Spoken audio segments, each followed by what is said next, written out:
And Karen Dunne-Squire is going to be talking about sales and marketing and alignment. Is it an impossible task? So, Karen, welcome. Thank you, Gavin. Thank you so much. Hello and welcome, everybody. My name is Karen Dunne-Squire, and I am the Managing Director of a business called Elation. Before I kick off today, I'd like to say a massive thank you to Ollie and his team for inviting me to speak today. A massive thank you to Gavin for keeping us all in order today. But most importantly, a massive thank you to you for turning up today, for choosing personal development and networking as part of your business strategy for this year. So, as you can see from the slides and the data around my presentation today, I'm here to talk about sales and marketing alignment. But first of all, let me tell you a little bit about why I want to talk about those things. So I run a business which we refer to as a business growth agency. And we do that because everything to do with generating more revenue and profit for your organisation is our business. And where we focus our time is on building really powerful sales and marketing operations. I spent 15 years of my career working in corporate businesses. Then I moved on and I've spent the last 12 working in SME businesses. And I've learned an awful lot about what looks good around sales and marketing alignment. So if you'll give me the benefit of your attention for the next 20 minutes, I'm going to share with you what we know about the way that sales and marketing operations work together. And I'm also going to share with you some very tangible models that you can use in your organisation to make sure that your sales and marketing departments align together. Whether you're a business owner, a business leader, a sales or marketing department member, how well these two departments operate together is absolutely fundamental to how easy it is to hit the revenue and growth expectations in a business. So I can't see you. I'm going to hope that you're all sitting very comfortably and you're all absolutely ready to hear me talk about the most profitable relationship that you will ever build. So why have I called this keynote that exact title? Well, the reason is that as sales professionals, we tend to be incredibly good at building relationships, the ability to nurture other people, the ability to create plans and processes to solve problems together, the ability to overcome objections, the ability to ask brilliant questions. They're the bedrock of everything that a sales department is built on. And every great salesperson is great at those things. But unfortunately, my experience leads me to believe that actually, often in businesses, we don't turn those skills inward nearly regularly enough. So I'm going to ask you to spend the next few moments of your day thinking about how you can make sure that your relationship across marketing and sales is as strong as collaborative as, and as solutions focused as the relationships you look to build with your prospects and customers. So let's crack in to the content for today. First of all, we're going to talk about integration and what it really looks like at the moment in the real scenario. Then we're going to be a bit controversial and challenge, is there really a point in striving for quality integration? Then we're going to think about what benefits you might get as a business.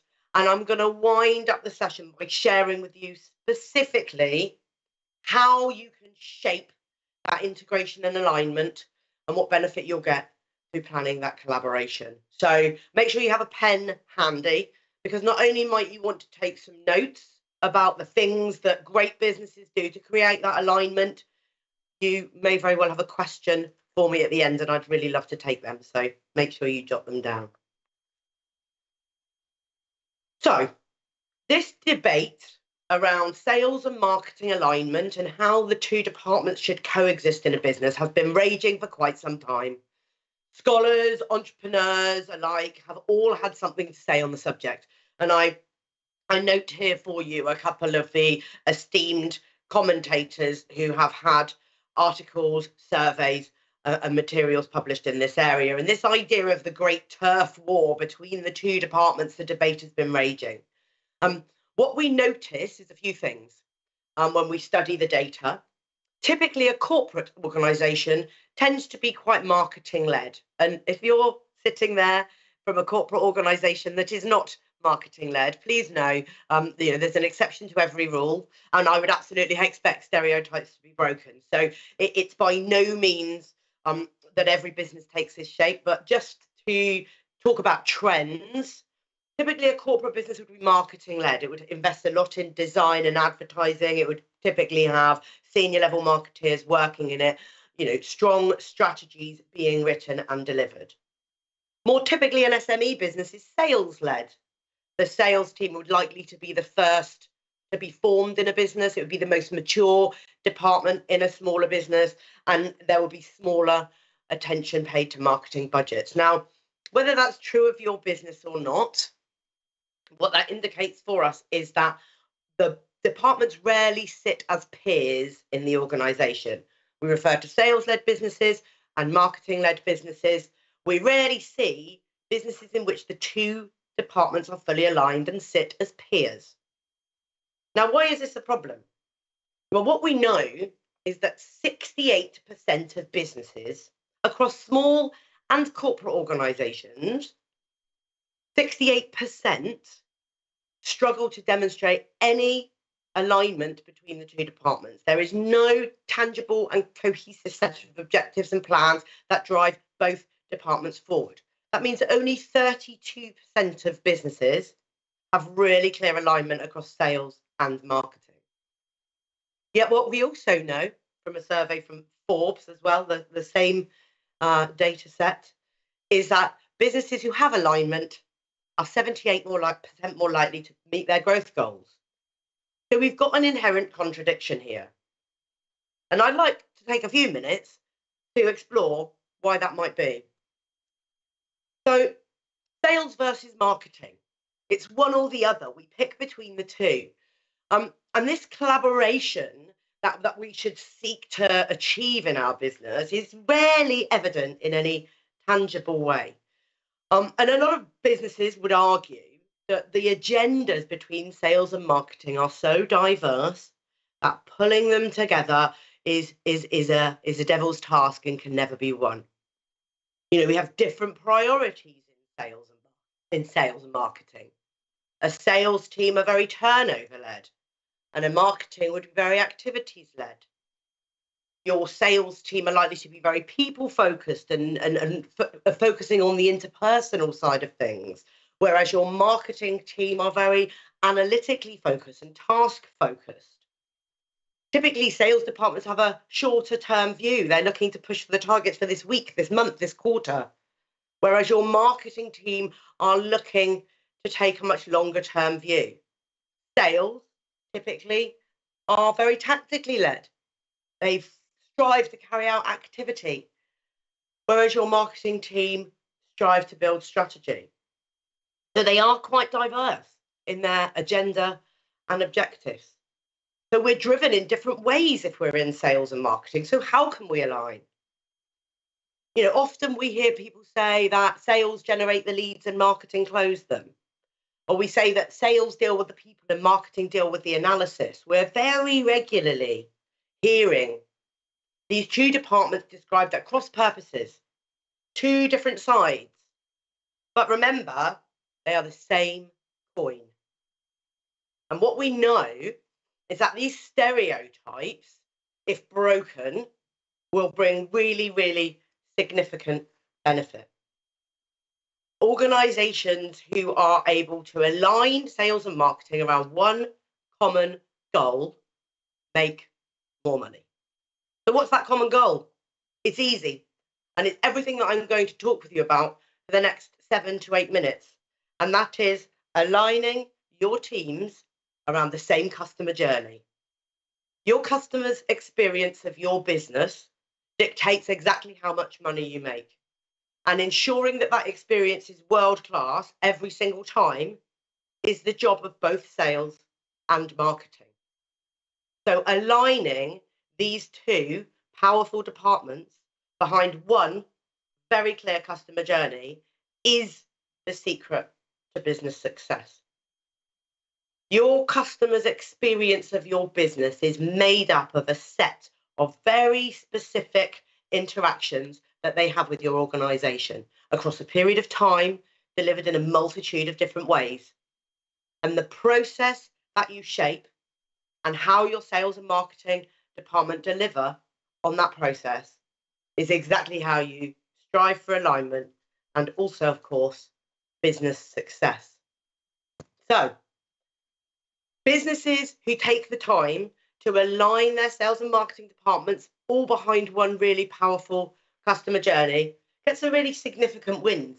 We know you get increased conversion rates, shorter sales cycles, much higher customer satisfaction, higher profit margins, lower cost of sales. All of these are extremely powerful wins if you take the time to craft a customer journey that is world class and line up all of your resources behind that across sales and marketing. So, sales and marketing department controlling the experience that your customer has with the business and ensuring that they are a united force communicating and collaborating around that one journey is fundamental. So there's a number of different ways that you can craft your customer journey. This is just one that I'd like to share with you that we really hold store in at Elation. And this is the Kotler model of customer journey. This is the model of rational decision making. And it says that as you are bringing your customers through that decision making cycle with your business, they cover through these 5 stages. The experts among you will know that there's 6, but bear with me while I narrate these 5. We've excluded the trial offering for this particular exercise. So, the top end of the funnel, we're generating awareness and interest in. We're making sure that customers know we exist and know what we do. In that middle of that funnel, we're supporting their evaluation. We're giving that customer the data that they need to make a buying decision. And then later on down the funnel, once the buying decision has been influenced, we're ensuring we have high levels of commitment, high levels of loyalty, and we're delivering a high level of service. Businesses who pull through the right volume of customers through this journey make their growth goals. Businesses who do not, don't. And at every single touch point on that journey, your sales and marketing departments both have expectations. So let me pull this slide up again. Let's imagine you're in a sales department. The stereotype is that you're highly tactically led. Your customer needs you to be strategic as well as tactical. So we think about how sales needs to contribute across every stage of this journey. Let's look at this tactical side and we'll pull up the relevant slide. So at awareness stage, your sales team are doing cold calls. They should be doing outreach through LinkedIn, through telephone calls, through visits, to follow up emails. They're attending sales meetings. They're emailing out welcome packs. They're capturing feedback from your customer. This is all the stereotypically sales-led activity that happens throughout the journey. You'll see in a moment that at every single stage of that journey, there is a baton pass between sales and marketing. But we don't just need sales to be tactical. We need them to be strategic. We need them to be thinking about what are the sector conversion rates and how can they feed that data back to marketing to give them intelligence. We need to be feeding back frontline findings around the reaction to pricing and pushing that information back into marketing. We need to be analysing and communicating buying patterns. We need to be feeding in intelligence about product diversification. At every single stage in the customer journey, your sales team have an obligation to have strategic conversations with marketing about what they're learning on the front line.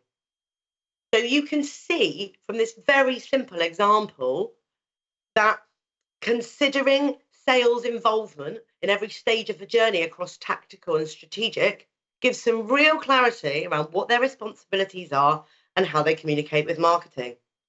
Let's do the exercise again and imagine that we're in the marketing department. We have tactical responsibilities too, to deliver email marketing campaigns, to write relevant blogs, to create content for those sales meetings, to craft the welcome packs, and to capture the feedback information.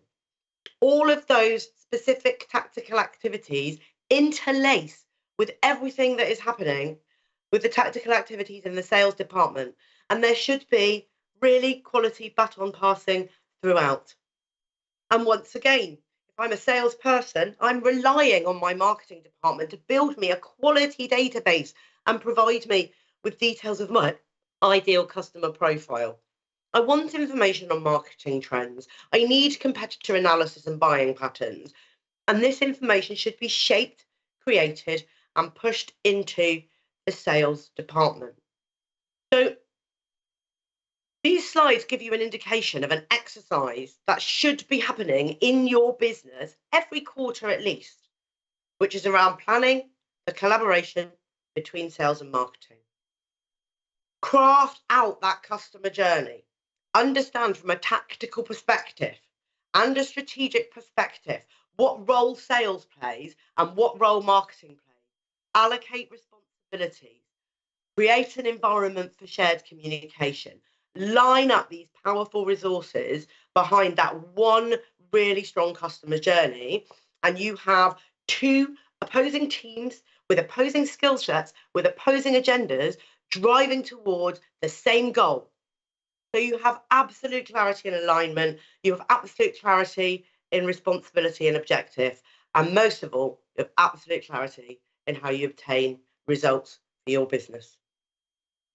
So if you're wanting to learn more about exactly how to apply these ideas in your business, please feel free to zap that QR code, download our ebook, and you'll have all the information that you need to really further on the idea of process, driving communications, driving your people, so that you too can have a massively high growth organization through collaboration, communication, and alignment. Here's to your best relationship with marketing and sales. I've been Karen Dunne-Squire. Many thanks for listening. Thanks, Karen. Really enjoyed that. Good. Excellent.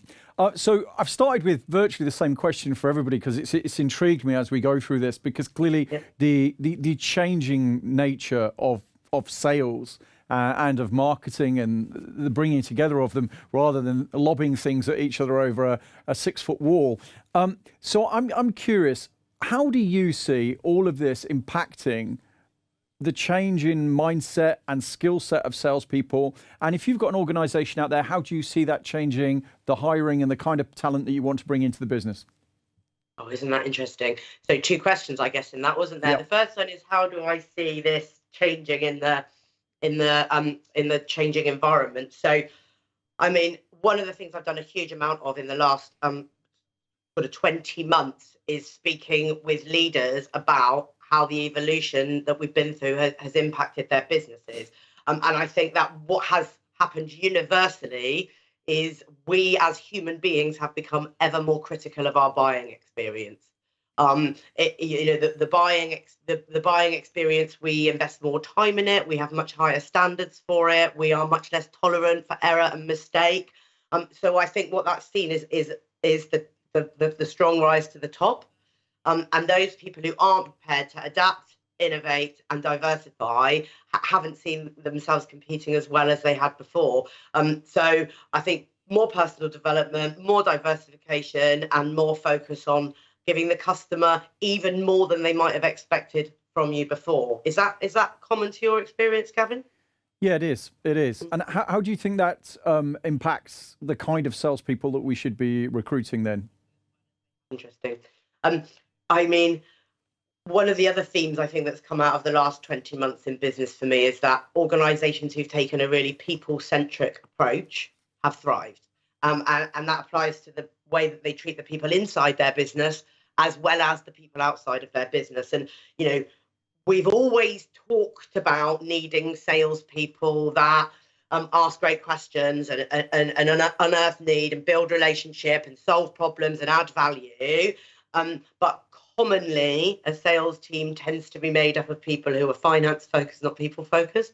I don't think that businesses who overlook their customers' needs in respect of making money are going to continue to thrive particularly well. We need to pay attention to the human element of our roles, I think. And so salespeople who are genuinely people-centric are going to win the day, I think. Sure. I mean, you'll have seen it, I'm sure, this massive battle that's been going on, because there was this journey towards more enablement and towards more automation. But there were so many people fighting it, trying to do things the old way. And then the pandemic and everybody being at home has changed things. But even so, the talk that's coming back from a lot of the people I speak to is, just let me back out there, let me get back to the way things were. If you're an individual now, so I mean, I'll ask you from an individual perspective rather than an owner or a manager or a leader perspective. If you're an individual out there and you're going, no, I want to embrace this new normal, you said it's all about training and development. What areas do you think they should be looking at right now? That's a great question. You know, I hear that conflict between digital transformation and automated customer journey, and just actually wanting to be out there talking to the people. What I've learned, and you know, I'm a salesperson. I've been a salesperson all of my life. I still sell now. When we were forced into digital transformation, we invested a huge amount of time in technology and automation. That has in no way diminished my desire to connect with real people. I want to meet with people. I want to phone people. I want to network with people. I want human connection. And there is never going to be anything that will replace that human connection. However, the way that we enhance our customer journey, the way that we add to that human relationship build, is by putting in multiple touch points in many, many diverse ways. So do all the great stuff that you've always done before on the phone, face to face, and in networking and in events, but master how you can add on to that with technology. So learn how to do a nice video proposal, you know, make sure you're mastering LinkedIn voice notes, make sure you're understanding how you can be in front of your customer in ways that aren't face to face, because otherwise you won't outstrip the competition, because they will be doing it. So we've just got to be more diverse, I think. Thank you. There's some lovely themes coming through, I think. This one around skills development. Somebody earlier on talked about the half-life of a skill dropping dramatically. So it's not just a case of upskilling now, it's a case of upskilling for the future. And I think one of the things that comes out for me when we were talking just before the break, and one of the speakers talked about the examples of great customer service, such as the person in the airport, and such as remembering somebody's birthday. And I said, well, aren't they the things that great salespeople always did? But it was that top echelon of salespeople. And I think what we have here is an opportunity to create systems and automation that enable all salespeople to rise to that top level. Would you agree with that? Yeah, I would absolutely agree. Yeah, you're absolutely correct. Those people that go the extra mile, dot every I and cross every single T, and never forget a birthday, you know, with all the best will in the world, they're few and far between. If we can automate some of those memory tools and make sure that that customer still benefits from that, then that is allowing software to increase the top echelon, Fantastic. make more of us capable of it. Brilliant. Thank you very much, Karen. I really enjoyed that.